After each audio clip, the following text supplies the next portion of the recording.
আগামী সপ্তাহ থেকে 2 লাখ টাকা পর্যন্ত আমানত ফেরত পাবেন মার্জারের তালিকায় থাকা 5 ব্যাংকের গ্রাহকরা।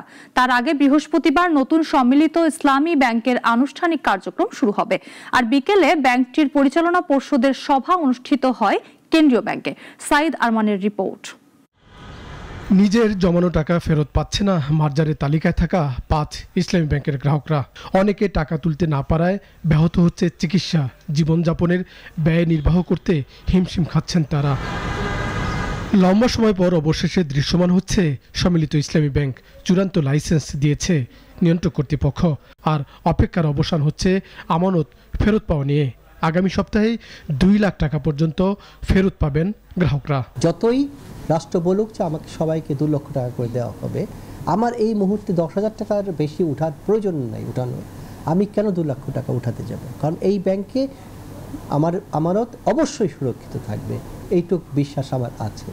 এই বিশ্বাসটা যখন ফিরে আসবে তখন এই ব্যাংকটা কিন্তু ক্রমান্বয়ে ঘুরে দাঁড়াবে। বৃহস্পতিবার আনুষ্ঠানিকভাবে ব্যাংকটির কার্যক্রম শুরু হবে। মতিঝিলে প্রস্তুত করা হচ্ছে অফিসও। যদিও ব্যাংকটির বিশেষ পরিচালনা পর্ষদের বৈঠক বিকেলে অনুষ্ঠিত হয় বাংলাদেশ ব্যাংকে। ব্যবসায়িক কর্মকাণ্ডের মাধ্যমে এদের ব্যয়ের অর্থ নির্বাহ করতে হবে।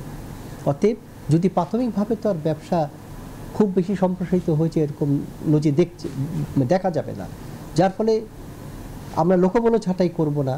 অতএব আমাদেরকে তো কস্ট কার্টেল করতেই হবে। স্বাভাবিকভাবে হয়তো বেতন কিছুটা কমবে, তবে আশা করি সেটা স্বল্প সময়ের জন্য। জানা গেছে প্রথম দফায় গ্রাহকরা অর্থ পাবেন আমানত বীমা তহবিল থেকে। একটি জাতীয় পরিচয়পত্রের বিপরীতে 2 লাখ টাকা পর্যন্ত ফেরত দেওয়া হবে।